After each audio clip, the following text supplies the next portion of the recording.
हरि ओम।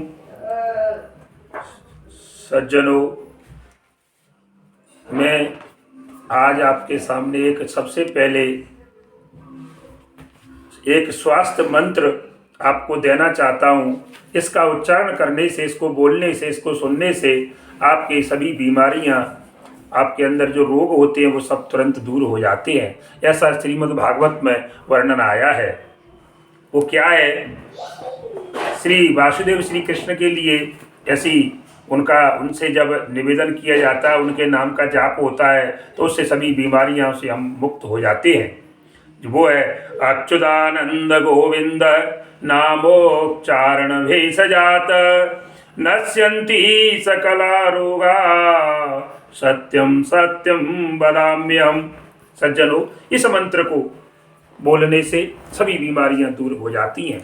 इसके बाद मैं आपके सामने और एक सुंदर प्रश्न लेकर आया हूँ। इसमें बताया गया है कि मनुष्य की अकाल मृत्यु क्यों होती है। देखिए, समय से मृत्यु होना वो ठीक है, लेकिन जो अकाल मृत्यु होती है उसके 4 या 5 कारण हैं जो मैं आपके सामने रख रहा हूँ।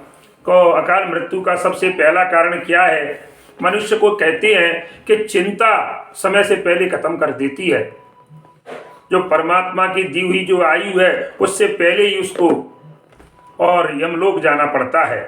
तो चिंता सबसे पहला कारण, चिंता आदमी को मार देती है, जीते जी को मार देती है। कहती है चिंता चिता से बढ़ करके होती है। चिंता चिता पर पहुंचा देती है मनुष्य को।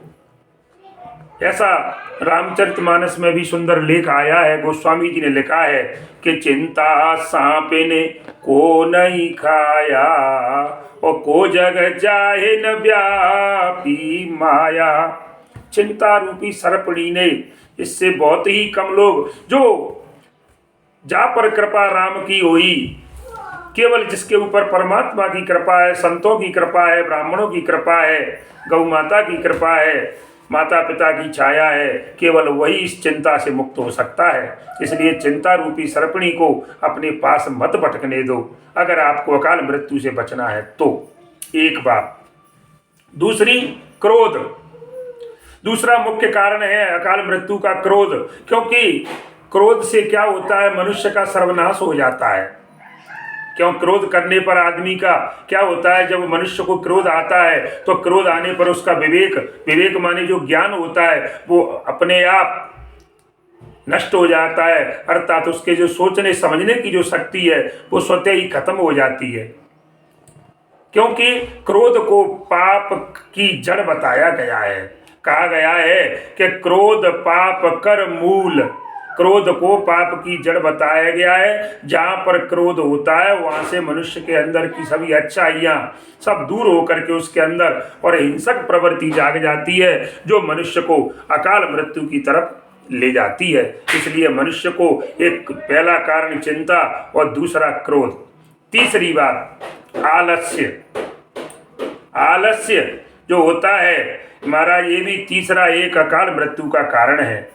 यदि आपने बताया गया है कि अगर आराम करने की आदत डाल दी ना तो आपको कोई अकाल मृत्यु से कोई बचा नहीं सकता। अगर आप मेहनत नहीं करोगे तो आप शरीर बेकार हो जाएगा, और शरीर की जब इंद्रियां शिथिल सी होने लगेंगी तो आप अकाल मृत्यु माने समय से पहले चले जाओगे।